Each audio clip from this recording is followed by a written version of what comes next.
Welcome back. My name is Jeannie Dickson and this is video number 3 of a 4-part watercolor series. Today we're going to be talking about color theory and creating a muted, or as I like to call it, an earthy color palette.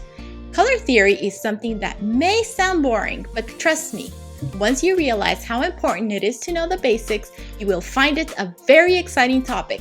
Let's dive in. As a reference, I'm going to be using my book, Hello Watercolor. The first group of colors I want to introduce you to are the primary colors. These are red, yellow, and blue. They are called primary because you can't mix other colors to create them.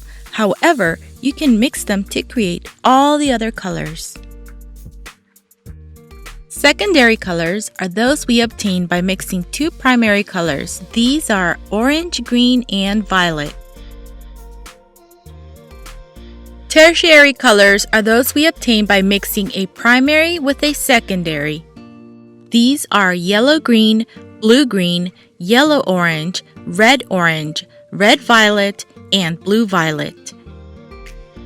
The traditional color wheel is one that consists of 12 colors or hues. These are all arranged in a circle according to their relationship to one another.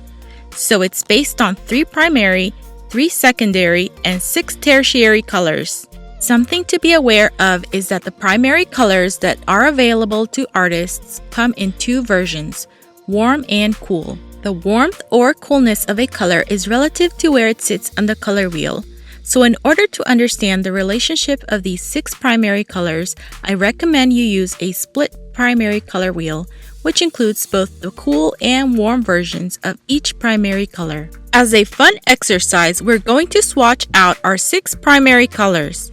We will arrange them by cool and warm colors. Each color will be swatched in 3 different values, from darkest to lightest. You can obtain the lighter values by dipping your brush in some clean water. I'm using MaimeriBlu paints that come in a tube. These are professional grade watercolors. What I like about them is how transparent they are. This is because they use only the highest quality pigments and contain no fillers. For my cool primaries, I'm using permanent lemon yellow, magenta quinacridone, and cobalt blue. For my warm primaries, I'm using golden yellow, cadmium red medium, and ultramarine deep. I'm going to label each primary with either a C for cool or W for warm. This will help me keep track of what colors I use as I proceed to mix them to create my secondary colors.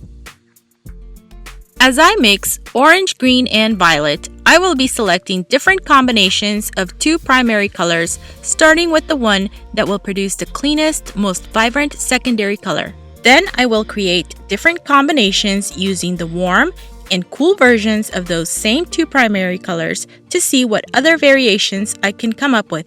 To make our secondary color orange, I used yellow and red.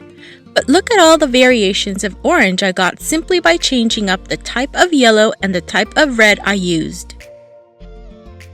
The other secondary colors are violet and green. We can create violet by mixing red and blue, and we can obtain green by mixing blue and yellow.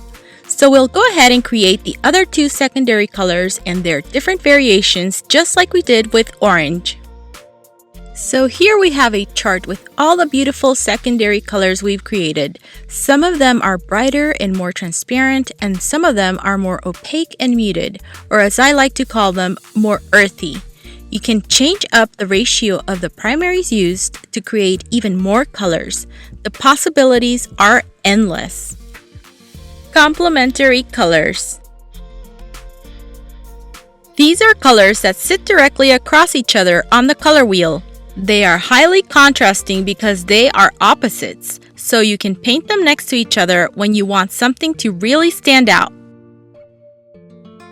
Another way to use complementary colors is to mix them together to change a color's saturation or intensity. This is the brightness or dullness of a color. So you can change the intensity of a color by adding a little of its complementary. Today I'm going to show you how to create an earthy color palette by combining our 6 primary colors with a little of their complementary. I will swatch each new color in 3 different values from darkest to lightest. So here we have a very earthy muted color palette, perfect for some vintage florals or a landscape with more natural, desaturated colors.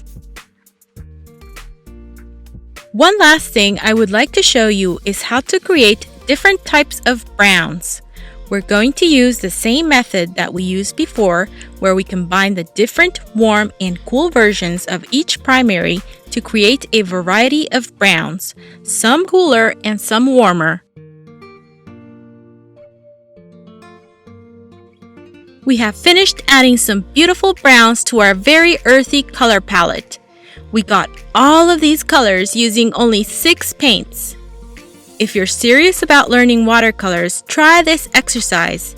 You can learn so much by mixing your own colors and spending time with your paints. Thanks for watching, and don't forget to check out the other videos in this series.